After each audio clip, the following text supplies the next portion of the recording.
శాంతి. నమస్కారం. ETV life ఆధ్యాత్మిక channel మానస కార్యక్రమానికి స్వాగతం.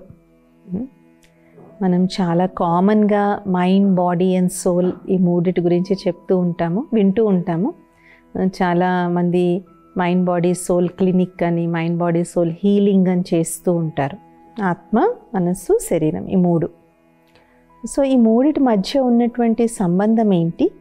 ఆధ్యాత్మికత వల్ల ఆత్మకు, మనసుకి, శరీరానికి ఏ విధమైనటువంటి లాభాలు ఉంటాయనేటువంటిది మనం తెలుసుకుందాం. అసలు ఈ మూడిటికి ఉన్న కనెక్షన్ ఏంటి? మైండ్, బాడీ, సోల్, ఈ మూడిటికి ఉన్నటువంటి కనెక్షన్ అసలు ఏంటి అనేది ముందు మనం అండర్స్టాండ్ చేసుకుందాం. యాక్చువల్గా ఈ మైండ్, బాడీ, సోల్ అనేటువంటిది పాశ్చాత్య దేశాల నుంచి వచ్చినటువంటి కాన్సెప్ట్. మన సనాతన ధర్మంలో కేవలం 3 కాదు 5 గురించి వివరించడం జరిగింది. వాటినే పంచకోశాలు అని అంటారు. బాడీ అంటే అన్నిటికన్నా ప్రత్యక్షంగా కనిపించేదాన్ని అన్నమయ కోశ కింద చెప్పడం జరిగింది. దీని లోపల ఈ శరీరానికి శ్వాసనిచ్చేటువంటి శ్వాసకోశను ప్రాణమయ కోశ కింద చెప్పడం జరిగింది. ఈ రెండు బాహ్యంగా కనిపిస్తాయి. శ్వాస అంటే అంత క్లియర్గా కనిపించకపోయినా శ్వాసను మనం ఫిజికల్గా ఫీల్ అవుతాం. శరీరం అయితే క్లియర్గా కనిపిస్తుంది. ఈ రెండిటికన్నా లోపల ఉన్నటువంటి దాన్నే మనోమయ కోశ అని చెప్పారు.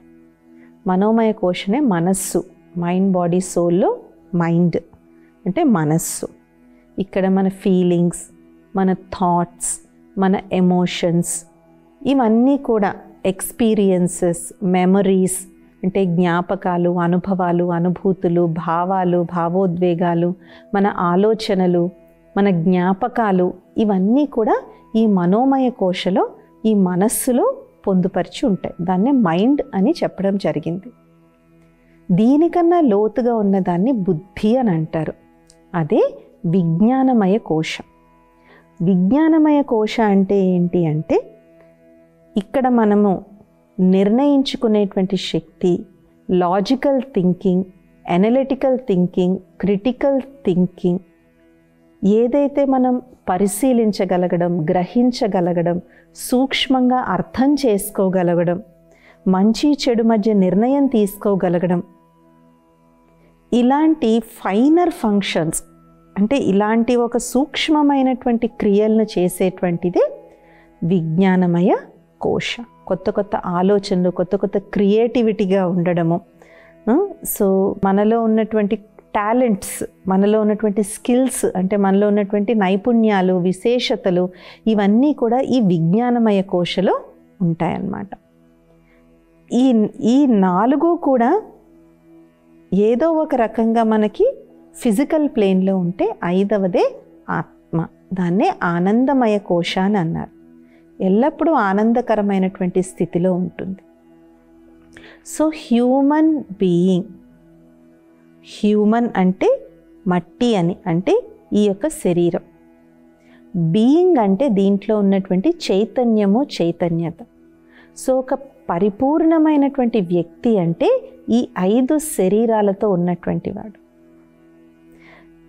దీన్నే పాశ్చాత్య దేశాల్లో ఎక్కువగా మైండ్, బాడీ, సోల్ అని కేవలం 3టికి కుదించేశారన్నమాట. కానీ ఆధ్యాత్మికత అనేటువంటిది ఈ 3టి యొక్క వికాసానికి కూడా చాలా చాలా ఉపయోగపడుతుంది. మొదట మనం శరీరం నుంచి బయట నుంచి లోపలికి వెళ్దాం. శరీరానికి అసలు ఆధ్యాత్మికతకి శరీరానికి సంబంధం ఏంటుంది? ఆధ్యాత్మిక వ్యక్తి ఈ శరీరాన్ని కూడా ఒక దేవాలయం కింద చూస్తాడు. ఏ విధంగా అయితే దేవాలయాన్ని మనం చాలా స్వచ్ఛంగా ఉంచుకుంటామో, శుభ్రంగా ఉంచుకుంటామో, అక్కడ చెడు పనులు అనేటువంటివి చెయ్యము. అలాగే దేవాలయంలోకి వెళ్ళి ఎవరు కూడా మందు, సిగరెట్ అనేటువంటిది కాల్చరు. అలాగే ఒక ఆధ్యాత్మిక మార్గంలో డిసిప్లిన్డ్గా, పర్ఫెక్ట్గా, కరెక్ట్గా నడిచేటువంటి వ్యక్తి ఈ దేహాన్ని కూడా ఒక దేవాలయం కింద చూస్తారు. దీనికి సాత్వికమైనటువంటి ఆహార పానీయాల్ని ఇస్తారు. అలాగే ఈ ఇంద్రియాలు ఏవైతే ఉన్నాయో వాటిని కూడా వికారాలకు దూరంగా సద్వినియోగం చేసుకుంటారు. కళ్ళు ద్వారా చూసేది, చెవుల ద్వారా వినేది, నోటి ద్వారా మాట్లాడేది, ఇంద్రియాల ద్వారా చేసేటువంటి కర్మలన్నీ కూడా సతోగుణంగా, సతో ప్రధానంగా, దివ్యంగా సఫలం చేసుకునే విధంగా మళ్ళీ శరీరాన్ని కూడా ప్రకృతి భగవంతుడు ఇచ్చినటువంటి ఒక అపురూపమైన వరం కింద దీన్ని భావిస్తారు. దీనితో సేవలు చేస్తూ ఉంటారు. అనేక మందికి ఉపయోగకరమైనటువంటి కార్యక్రమాలు చేస్తూ ఉంటారు. ఈ దేహాన్ని కూడా ఒక పనిముట్టులాగా, భగవంతుడిచ్చినటువంటి ఒక పనిముట్టులాగా ఈ తనువును కూడా ఈశ్వరీయ కార్యంలో వాళ్ళు వినియోగిస్తారు. చెడు చూడరు, చెడు వినరు, చెడు మాట్లాడరు, చెడు వ్యాప్తి కూడా చెయ్యరు. ఒక్కొక్కసారి మనం ఏ హాని చెయ్యకపోవచ్చు, కానీ ఒక చెడు మాటను వ్యాప్తి చేస్తే చాలు, దానివల్లే చాలా హాని జరిగిపోతుంది అన్నమాట. అలాగే వాళ్ళ యొక్క ప్రతి అవయం కూడా వాళ్ళ యొక్క కంట్రోల్లో ఉంటుంది. కళ్ళు ఇది చూడొద్దు అంటే చూడదు, ఇది వినద్దు అంటే వినదు, ఇది మాట్లాడదు అంటే మాట్లాడదు. వాళ్ళకి ఇంద్రియ నిగ్రహం అనేటువంటిది చాలా బాగా వస్తుందన్నమాట. కాబట్టి ఇలాగ ఆధ్యాత్మికత వల్ల శరీరాన్ని మనము ఆత్మరాజుగా అయ్యి దీన్ని నడిపిస్తుంది. చూడండి, శరీరంలో కొన్ని వాలంటరీ యాక్షన్స్, కొన్ని ఇన్వాలంటరీ యాక్షన్స్ అని ఉంటాయి. ఇన్వాలంటరీ యాక్షన్స్ అంటే ఏంటి? మన హార్ట్ బీట్, అది మన చేతిలో ఉండదు, అది కొట్టుకుంటుంది. అలాగే కనురెప్పలేయడం, మనకు తెలుస్తుందా మనం ఎప్పుడు కనురెప్పలేస్తామో? ఆటోమేటిక్గా కళ్ళు డ్రై అయిపోయినప్పుడు ఆటోమేటిక్గా కనురెప్పలు. అలాగే శ్వాస యాక్చువల్గా రెండిటి కింద వస్తుంది, వాలంటరీ కింద, ఇన్వాలంటరీ కింద వస్తుంది. ఎందుకంటే కావాలంటే మనం శ్వాసను ఫాస్ట్గాను స్లోగా కూడా చేయొచ్చు. బట్ ఇన్ జనరల్గా శ్వాస అనేటువంటిది ఒక ఇన్వాలంటరీ యాక్షన్. మనం పడుకున్నప్పుడు కూడా శ్వాస తీసుకుంటాం, మనం ఊపిరి తీసుకుంటాం మనం. మరి వాలంటరీ యాక్షన్స్ ఏంటి? చెయ్యి ఎప్పుడు ఎత్తాలి, ఎప్పుడు మాట్లాడాలి, ఎక్కడికి వెళ్ళాలి, ఎక్కడ కూర్చోవాలి, ఇలాగ కర్మేంద్రియాల ద్వారా చేసేటువంటివి ఏవైతే ఉన్నాయో వాటిని మనం వాలంటరీ యాక్షన్స్ అంటాం. అంటే మనస్పూర్వకంగా చేసేటువంటివి. కాబట్టి ఒక ఆధ్యాత్మికతలో ఉండి రాజయోగ సాధన చేసేటువంటి రాజయోగికి వాలంటరీ అండ్ ఇన్వాలంటరీ రెండు యాక్షన్స్లో కూడా ఒక కంట్రోల్ అనేటువంటిది వాళ్ళకి ఉంటుందన్నమాట. వాళ్ళ ఇంద్రియాలు యథేచ్ఛగా అవి పరిగెట్టవు.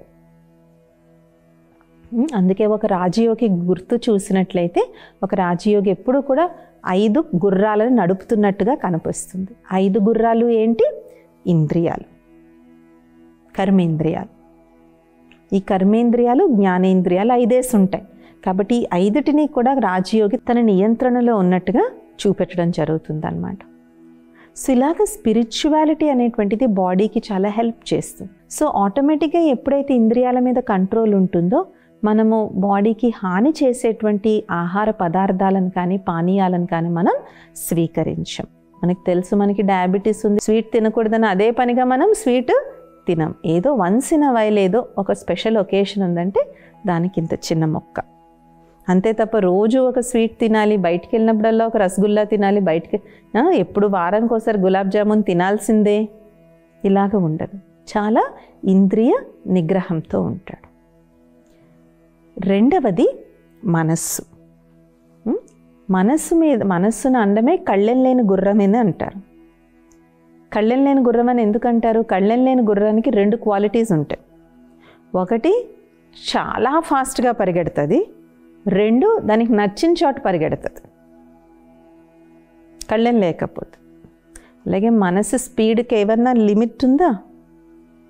ఎంత ఫాస్టెస్ట్ రాకెట్ అయినా సరే మనసు అంత స్పీడ్గా ఎక్కడికి వెళ్ళలేదు. నేను ఇక్కడ కూర్చుని న్యూయార్క్లోని స్టాచ్యూ ఆఫ్ లిబర్టీని తలుచుకున్నాను అనుకోండి, ఎంతసేపట్లో వెళ్ళిపోయాను నేను అక్కడికి.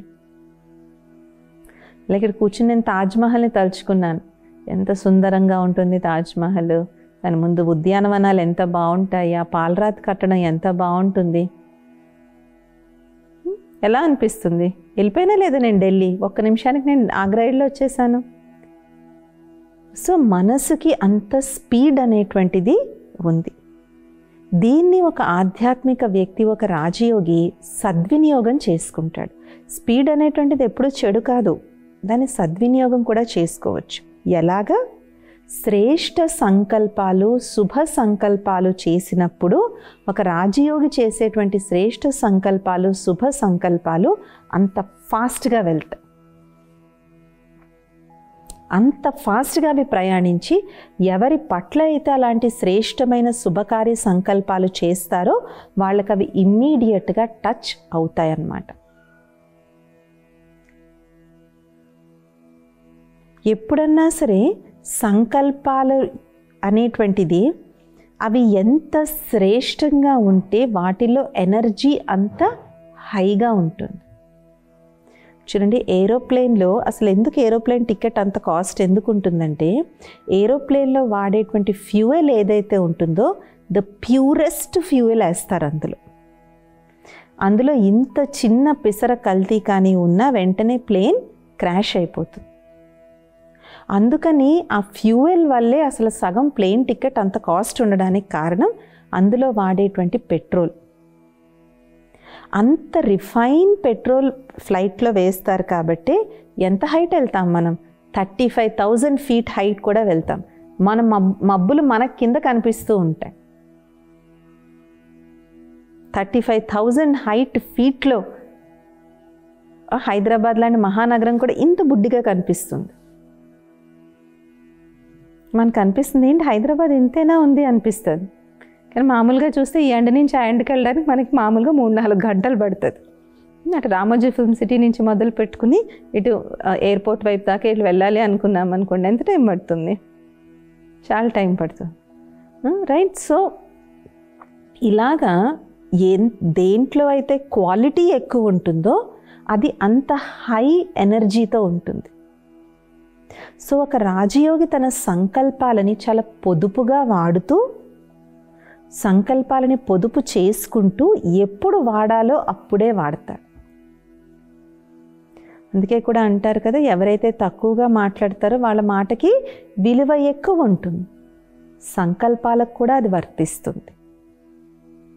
ఎవరైతే తమ సంకల్పాలను పొదుపు చేసుకుంటారో వాళ్ళ సంకల్పాల్లో చాలా పవర్ ఉంటుంది. ఎవరైతే అతిగా ఆలోచిస్తారో వాళ్ళ థాట్స్లో ఏ పవరు ఉండదు. ఎందుకంటే ఎనర్జీ అంతా వేస్ట్ అయిపోతుంది. వాడేస్తూ ఉన్నాను, దాన్ని అసలు పొదుపే చేయటం లేదు. పొదుపు చేస్తే కదా అది నేను తర్వాత వాడుకోగలను. ఎనర్జీని నేను వాడేస్తూ ఉన్నాను. వేస్ట్ థాట్స్, నెగిటివ్ థాట్స్, అందులో వేస్ట్ థాట్స్, నెగిటివ్ థాట్స్ ఇంకా ఎక్కువ ఎనర్జీని వాడేస్తాయి. శ్రేష్ఠ సంకల్పాలు ఎనర్జీని ఎంత పొదుపు చేస్తాయో, వేస్ట్ అండ్ నెగిటివ్ థాట్స్ ఎనర్జీని అంత వాడుకుంటా, అంత కన్జ్యూమ్ చేస్తాయి అవి.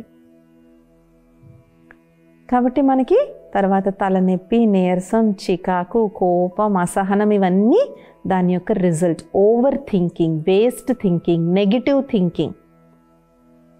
కానీ ఒక రాజయోగి ఫుల్ స్టాప్ అంటే ఫుల్ స్టాప్, కామాలు, క్వశ్చన్ మార్కులు కాదు. గుల్జార్ దాది గారు అనేవారు, మనిషి బలహీన పడడానికి కారణం 5 కాలు అనేవారు దాది. ఏంటా 5 కాలు అంటే 5 క్వశ్చన్ మార్కుల యొక్క కాలు. కబ్, క్యూ, కేసే, కహా, కౌన్. ఎప్పుడు, ఎక్కడ, ఎవరు, ఎలా, ఎందుకు. ఈ 5 ప్రశ్నల్లోనే మన మనస్సును మనం బిజీ పెట్టేసుకుంటాం. ఈ 5 క్యూల వల్లే మనసులో వేస్ట్ అనేటువంటిది ఎక్కువగా ఉంటుంది. దాది ఎప్పుడు అనేవారు, క్వశ్చన్ మార్క్ యొక్క క్యూ పెట్టకండి, ఫుల్ స్టాప్ పెట్టండి అనేవారు దాది. ఫుల్ స్టాప్ పెట్టడానికి ఎంత టైం పడుతుంది? క్వశ్చన్ మార్క్ అంటే ఇలా తిప్పాలి, ఇలా చుక్క పెట్టాలి. అదే ఫుల్ స్టాప్ పెట్టాలంటే చుక్క. పరమాత్ముడు చెప్పేటువంటి దివ్యమైనటువంటి మురళిలో భగవంతుడు చెప్తారు, బచ్చే ఫుల్ స్టాప్. ఫుల్ స్టాప్ అంటే ఇంకా అయిపోయింది, గతాన్ని ఊరికే ఆలోచించద్దు. సో ఒక ఆధ్యాత్మికవేత్త, ఒక రాజయోగి ఈ ఫుల్ స్టాప్ పెట్టేటువంటి అభ్యాసం చేయడం వల్ల మనసు యొక్క ఎనర్జీని, మనసు యొక్క శక్తిని వాళ్ళు పొదుపు చేసుకొని ఎక్కడ దాన్ని వినియోగించాలో అక్కడే దాన్ని వినియోగిస్తారు. దాది జానకి గారు అనేవారు అనమాట, ఏదన్నా సమస్య వచ్చినప్పుడు మ్యాక్సిమం నేను దాని గురించి 3 to 4 hours ఆలోచిస్తాను. ఆ 3 to 4 hours దానికి సొల్యూషన్ దొరికితే ఓకే, లేదంటే అది దొరకాల్సిన టైంలో నాకు తప్పకుండా దానికి సొల్యూషన్ దొరుకుతుందని నేను నెక్స్ట్ దానికి వెళ్ళిపోతాను అనేవారు దాది. అంటే ఆ సమయం సొల్యూషన్కి కరెక్ట్ సమయం కాదు. ప్రాబ్లం వచ్చిన వెంటనే సొల్యూషన్ మనకి దొరకదు. ఒక్కోసారి సొల్యూషన్ రావడానికి టైం పడుతుంది. దాది అనేవారు నేను ఆ టైంలో వేస్ట్ చేసుకొని నా మనసు యొక్క ఎనర్జీని నెక్స్ట్ విషయానికి నేను వెళ్ళిపోతాను. దీనికి ఎప్పుడు సొల్యూషన్ రావాలో అది అప్పుడు వస్తుంది, నేను అప్పుడు అది చేస్తాను. అందుకే దాదీకి వయసు 104 సంవత్సరాలైనా అంత బలం ఎందుకు ఉండేదంటే దాది తన సంకల్పాల యొక్క శక్తిని దాది చాలా పొదుపు చేసుకునేవారు. వేస్ట్గా తన సంకల్పాలని పోనిచ్చేవారు కాదనమాట. సో ఈ విధంగా ఒక స్పిరిచువల్ మార్గంలో ఉన్నటువంటి వ్యక్తికి మనసు యొక్క శక్తి పెరగడమే కాకుండా మనసు యొక్క సంకల్పాలను వాళ్ళు చాలా చాలా సద్వినియోగం చేసుకుంటారు. ఇక మూడవది అతి సూక్ష్మమైనటువంటిది ఆత్మిక శక్తి. ఆత్మలో ఇప్పుడు 5 దొంగలు ఉన్నాయి. 5 దొంగలు ఎవరు? కామ, క్రోధ, లోభ, మోహ, అహంకారాలు అనేటువంటి 5 దొంగలు ఆత్మలో చేరి ఆత్మలో ఉన్నటువంటి శాంతి, సుఖం, ప్రేమ, ఆనందం, పవిత్రత వంటి దివ్య గుణాలను ఏం చేసాయి? దొంగిలించాయి. అవి ఎప్పుడైతే దొంగిలించబడ్డాయో జీవితంలో ఉన్నటువంటి సుఖం, శాంతి అనేటువంటిది పోయి కోపం న్యాచురల్ అయిపోయింది, కామ వికారం కామన్ అయిపోయింది, లోభం లేకపోతే ఎలాగ తరతరాలకు నేను ఎలా ఇస్తాను దాచుకోవడం, ప్రేమనే మనం మోహం అనుకుని వ్యామోహపడ్డం, కొంచెం ఏదో సాధించిన గొప్ప అహంకారంలో ఉండడం, శాంతి, సుఖం, ప్రేమ న్యాచురల్ అనుకునే దాని బదులుగా కామక్రోధ, లోభ, మోహ, అహంకారాలు న్యాచురల్ అనుకునేటువంటి స్థితికి మనం చేరుకున్నాం. అంటే ఈ దొంగలు కంప్లీట్గా ఆవహించారు. చెప్తారు కదా, ఒక ఒంటె అంట ఎడారి ఉంటుంది కదా, ఎడారిలో ఏమవుతుంది అంటే ఒక్కొక్కసారి తెలియకుండా తుఫాన్లు వస్తాయి. ఆ తుఫాన్ల నుంచి పాపం ఒక వ్యక్తి చిన్న గుడారం వేసుకున్నాడంట. తుఫాన్ వచ్చినా నేను ఇసుక తుఫాన్లు వస్తాయి, ఇసుక తుఫాన్లు చాలా భయంకరంగా ఉంటాయి, ఆ ఇసుక తుఫాన్ నుంచి నేను కాపాడుకోవచ్చిన గుడారం వేసుకున్నాడు. ఒక వంట వచ్చిందంట. వంట వచ్చి అనిందంట, నేను తుఫాన్లో చిక్కున్నాను, కొంచెం నా తల ఒక్కటే తాచుకుంటాను, కొంచెం నా తలను పెట్టుకొని అన్నాడంట. ఈ సాయిబు గారు అనుకున్నారంటే పోన్లే తలే కదా, తల పెట్టుకో అమ్మా అన్నారు. ఆ తల పెట్టుకుందంట. ఆ తల పెట్టుకుని ఏమైంది, మొత్తం గుడారం అంతా వంట అయిపోయి సాయిబు గారు బయటికి వెళ్ళిపోయారంట. అలాగా ఈ కామక్రోధ లోభమో అహంకారాలు ముందు చాలా ప్రేమగా వస్తాయి లోపలికి, కానీ వచ్చిన తర్వాత ఒంటెలాగా మొత్తం ఆత్మనంతా కూడా ఆవహించేసి దాంట్లో ఒరిజినల్గా ఉన్నటువంటి శాంతి, సుఖం, ప్రేమ, ఆనందం అనేటువంటి దివ్య గుణాలను అవి బయటికి వెళ్ళగొట్టేస్తాయి. కాబట్టి ఒక రాజయోగి పరమాత్ముడు ఎవరైతే సర్వ గుణాలకు సర్వశక్తులకు సాగరుడో ఆ పరమాత్మతో మనసు యొక్క లింక్ను జోడించుకుని మనసు బుద్ధి ద్వారా పరమాత్మతో సంబంధాన్ని జోడించుకుని పరమాత్మ నుంచి ఆ శక్తులను ఆ గుణాలను స్వీకరించి ఈ దొంగల్ని బయటికి పంపించి ఒరిజినల్ క్వాలిటీస్, ఒరిజినల్ ఇటర్నల్ ఆది అనాది సంస్కారాలైనటువంటి తన దివ్య సంస్కారాలను మళ్ళీ ధారణ చేస్తాడు. ఎప్పుడైతే ఈ దివ్య సంస్కారాలు ఆత్మలోకి వస్తాయో ఆ మానవాత్మే దేవాత్మ కింద, దేవత కింద, నరుడు నారాయణుడి కింద, నారి శ్రీ లక్ష్మి కింద అవుతుంది. దేవతలు అంటేనే దివ్య గుణాలు కలిగినటువంటి వారు, ఎప్పుడు ఇచ్చేటువంటి వారు. అందుకే కదా ఎవరైనా మనకు అవసరమైన సమయంలో ఏమైనా ఇస్తే ఏమంటారు, దేవుళ్ళలాగా వచ్చి మమ్మల్ని కాపాడారు అంటారు. అంటే భగవంతుడు వాళ్ళ ద్వారా ఇప్పిస్తారనమాట. కావాలి కదా ఎవరో ఒక మీడియం. భగవంతుడు అయితే వచ్చి మన చేతిలో ఏం పెట్టడు కదా, ఎవరో ఒకరితోనే చేయిస్తాడు భగవంతుడు. సో వాళ్ళనే మనం దేవతలు అంటే దేవుళ్ళలాగా వచ్చామమ్మా, సమయానికి వచ్చామమ్మా అంటారు. సో ఈ విధంగా మనస్సుకి, శరీరానికి, ఆత్మకి ఈ మూడు కూడా మన వ్యక్తిగతమైనటువంటివి. అవునా కాదా? శరీరం లేకుండా మనం లేము, మనసు లేకుండా లేము, ఆత్మ లేకపోతే అసలే లేము. ఈ 3 లెవెల్స్లో కూడా ఆధ్యాత్మికత పనిచేస్తుంది. కాబట్టి ఇది చాలా వ్యక్తిగతంగా మన కోసం మనం చేసుకునేటువంటి సాధనే స్పిరిచువాలిటీ అండ్ ఆధ్యాత్మికత. ఇది ఎవరి కోసమో మనం చెయ్యట్లేదు. ఈ 3 ఆరోగ్యంగా ఉన్నప్పుడే ఒక వ్యక్తి పరిపూర్ణమైనటువంటి ఆరోగ్యవంతుడు. అన్నీ ఉన్నాయి కానీ మనిషి కోపం ఉందనుకోండి, ఎవరైనా దగ్గరికి వెళ్తారా? కాబట్టి ఒక పరిపూర్ణమైనటువంటి వ్యక్తి అంటే మైండ్, బాడీ, సోల్, ఆత్మ, మనస్సు, శరీరం మూడిట్లో కూడా పరిపూర్ణమైనటువంటి ఆరోగ్యం ఉండాలి. ఈ మూడిట్లో పరిపూర్ణమైన ఆరోగ్యం రావడానికి ఉన్నటువంటి మార్గమే ఆధ్యాత్మికత. దీనికి దేశ కాల మాన పరిస్థితులతో సంబంధం లేదు. చదువుకున్నవాడా చదువు లేనివాడా అనేటువంటితో సంబంధం లేదు. డబ్బుందా డబ్బు లేదా అనే దాంతో లీస్ట్ బాదర్డ్. దీనికి డబ్బుకి అసలు సంబంధమే లేదు. చదువుకు సంబంధం లేదు, వయసుకు సంబంధం లేదు, లింగానికి స్త్రీ పురుష భేదం కూడా దీనికి లేదు. కాబట్టి ఆధ్యాత్మిక శిక్షణ అనేటువంటిది మైండ్ బాడీ. ఇప్పుడు చూడండి, బాడీ హెల్త్ కోసం ఎంతమంది ఎన్ని కషాయాలు తాగుతున్నారు, అవి తాగుతున్నారు, పసర్లు తాగుతున్నారు, ఈ పచ్యాలు అంటారు, ఆ పచ్యాలు అంటారు, ఫ్రూట్ డైట్ అంటారు, వీగన్ అంటారు, వెజిటేరియన్ అంటారు, ఫ్రూటేరియన్ అని కూడా కొంతమంది మొదలెట్టారు. అంటే వాళ్ళు ఫ్రూట్స్ తప్ప ఏమీ తినరు అనమాట. కొంతమంది ఎన్నో పతీలు ఉన్నాయి, న్యాచురోపతి, ఎలోపతి, హోమియోపతి, ఇలాగ ఎన్నో పతీలు ఉన్నాయి. వాటిని చూసుకుంటున్నాం శరీరం కోసం. కానీ బయట దీని గురించి ఇంత పెట్టుకుంటున్నాం కదా, మరి దీన్ని నడిపించే లోపల ఉన్న యంత్రం ఆత్మ ఉందో అది సరిగ్గా లేకపోతే ఇది ఎంత బాగున్నా ఉపయోగం ఏముంది? కాబట్టి 3 లెవెల్స్లో కూడా మన ఆరోగ్యాన్ని మనం సరి చేసుకోవాలి. 3 లెవెల్స్లో కూడా మనం పరిపూర్ణమైనటువంటి వ్యక్తిత్వం కలిగి ఉండాలి అంటే ప్రతి ఒక్కళ్ళు కూడా ఆచరించవలసినటువంటిది ఆధ్యాత్మికత మరియు స్పిరిచువాలిటీ. ఎస్పెషలీ పేరెంట్స్ తమ పిల్లలకి చిన్నతనం నుంచి కూడా ఏదో ఒక స్పిరిచువల్ మార్గంలో వాళ్ళని పెట్టడం చాలా అవసరం. ఎందుకంటే వాళ్ళు వింటుంది, చూస్తుంది, మాట్లాడుతుంది ఎక్కువ శాతం నెగిటివ్వే ఉంది. 70 to 80% నెగిటివ్వే ఉంది. ఏదో 20% ఎక్కడో చిన్న మంచి ఉంది.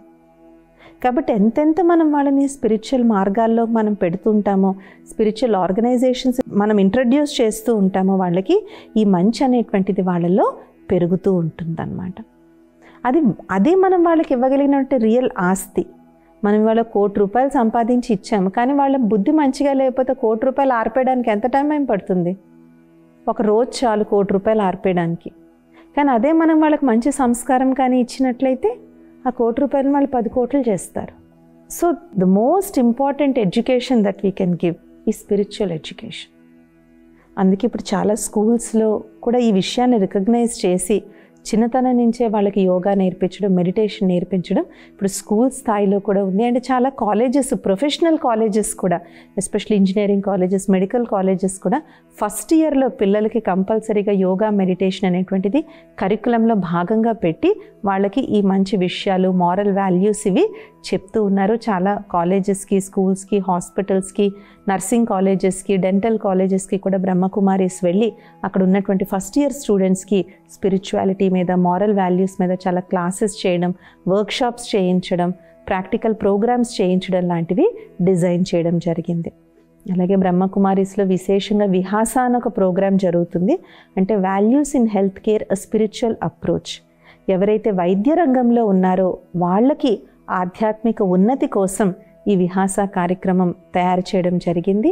ఇది 2006 నుంచి భారతదేశంలో దగ్గర మోర్ దెన్ 1000కి పైగా హాస్పిటల్స్లో ఈ విహాస కార్యక్రమంలో అటు హాస్పిటల్ నడిపించే మేనేజ్మెంట్ అవ్వచ్చు, డాక్టర్స్ అవ్వచ్చు, నర్సెస్ అవ్వచ్చు, లేదంటే వర్కర్స్ అవ్వచ్చు, హాస్పిటల్లో పనిచేసే వర్కర్స్ అవ్వచ్చు, వైద్య రంగంతో సంబంధం ఉన్నటువంటి వారు ప్రతి ఒక్కళ్ళకి కూడా మానవ విలువలు, నైతిక విలువల్ని పెంచుకునేందుకు ఈ workshops, programmes, seminars Brahma Kumaris conduct చేస్తూ ఉంటారు. ఇది గ్లోబల్గా, విశ్వవ్యాప్తంగా జరిగేటువంటి ప్రోగ్రామ్ అన్నమాట. ఇది ఆల్మోస్ట్ 75 లాంగ్వేజెస్లో ఈ విహాస కార్యక్రమం నడుస్తుంది. మన ఇండియాలో ఎస్పెషలీ తెలుగు రాష్ట్రాల్లో కూడా ఈ విహాస కార్యక్రమం అనేక హాస్పిటల్స్లో, college, medical colleges, nursing colleges, physiotherapy colleges, dental కాలేజెస్లో కూడా ఇవి పెట్టడం జరిగిందనమాట. ఎందుకు అంటే ఎప్పుడైతే మైండ్, బాడీ, సోల్ ఈ మూడిట్లో ఎప్పుడైతే స్పిరిచువాలిటీ వస్తుందో అప్పుడే మనలో కంప్లీట్గా స్పిరిచువాలిటీ వచ్చినట్టు, లేదంటే ఏదో ఒక భాగంలో మిస్ అయినట్టు. నేను రోజు మెడిటేషన్ చేస్తాను కానీ ఒక సమయం సందర్భం లేకుండా తినడం, సమయం సందర్భం లేనంతగా తినడం, అది కూడా స్పిరిచువాలిటీ కాదు. ఫుడ్ కూడా మనం ఎంత తింటున్నాము, ఏ టైంలో తింటున్నాము, ఎలా తింటున్నాము, ఏ పద్ధతిలో తింటున్నామో కూడా మన ఆధ్యాత్మికతను చూపెడుతుంది. టైం ప్రకారం తినాలి, మితంగా తినాలి, అవసరమైనంత తినాలి, సాత్వికంగా తినాలి, పరమాత్మని స్మృతిలో తినాలి. ఉత్తినే బాగుంది కదా అని కేజీలు కుంభాలు లాగించడం కూడా ఒక ఆధ్యాత్మిక వ్యక్తి యొక్క లక్షణం కాదు. అన్నిట్లోనూ నియంత్రణ అనేటువంటిది చాలా చాలా ముఖ్యం అన్నమాట. కాబట్టి మనం మైండ్ బాడీ సోల్ అని చాలా క్లినిక్స్ చూస్తూ ఉంటాము, చాలా యోగా సెంటర్స్ వాళ్ళు పేరు పెట్టుకుంటారు. ఎందుకంటే యోగా అనేటువంటిది ఈ 3 లెవెల్స్లో కూడా పనిచేస్తుంది. కానీ చాలామంది యోగా అంటే మేము ఏదో 4 ఆసనాలు వేసేసాం అయిపోయింది అనుకుంటారు. కానీ యోగాలో ఆసనాలు అనేటువంటిది కేవలం ఒక చిన్న భాగం మాత్రమే. కంప్లీట్ యోగా సాధన ఏదైతే రాజయోగ పద్ధతి ఏదైతే ఉందో ఈ రాజయోగ పద్ధతి ద్వారా మనం సంపూర్ణ వికాసం, మైండ్ బాడీ సోల్ యొక్క వికాసాన్ని మనం పొందుకోవచ్చు అన్నమాట. కాబట్టి ఈ సమయంలో ఎస్పెషలీ బయట సొసైటీలో మనం ఇన్ని దురాగతాలను చూస్తున్నప్పుడు ఒక్కోసారి మనకు అనిపిస్తుంది, నేను ఏం చేయగలను, ఏంటి సొసైటీలో అవుతుందని మనం బాధపడతాం. కానీ బాధపడడం వల్ల ఉపయోగం లేదు. ఎప్పుడైతే మనం ప్రతి ఒక్కళ్ళమో మన స్వపరివర్తన తెచ్చుకుంటామో అట్లీస్ట్ మన చుట్టుపక్కల ఉన్నటువంటి అట్మాస్ఫియర్నన్నా మనం మార్చగలుగుతాం అన్నమాట. ఇది ఇవాల్టి మానస కార్యక్రమం.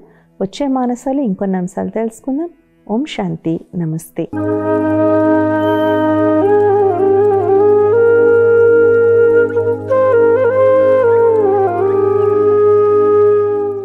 ఈ కార్యక్రమాన్ని తిరిగి చూడాలనుకుంటే www.youtube.com/@ETV Life Spiritual లో చూడవచ్చు.